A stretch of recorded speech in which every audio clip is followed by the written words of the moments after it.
Jean-Luc Boujon. Entre 782 000 et 2 300 000 manifestants partout en France hier, journée de mobilisation plutôt réussie pour les syndicats à l'occasion du 1er mai. Une fête du travail qui a pris la forme d'un 13e acte de la contestation anti-réforme des retraites. Mais ensuite, mais maintenant, que va-t-il se passer ? C'est pour répondre à cette question que l'intersyndicale s'est réunie ce matin. Bonjour Barthélémy Philippe. Bonjour.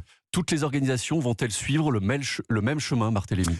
En tout cas, les débats ont été animés ce matin puisque la réunion entre les leaders de l'intersyndicale a duré 2 heures, de 8h30 à 10h30 et le verdict vient de tomber. Selon nos informations, l'intersyndicale appelle à une nouvelle journée de mobilisation le mardi 6 juin. La date n'a pas été choisie au hasard. 2 jours plus tard, le 8 juin, l'Assemblée nationale examinera la proposition de loi du groupe Lyotte visant à abroger la réforme des retraites.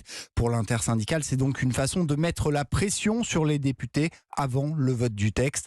Enfin, l'intersyndicale n'a pas adopté de position commune quant à l'opportunité d'aller rencontrer Elisabeth Borne à Matignon pour un nouveau cycle de concertation sur le travail. Concrètement, ça veut dire que chaque syndicat est libre d'aller rencontrer la Première ministre, explique une dirigeante syndicale à Europe 1.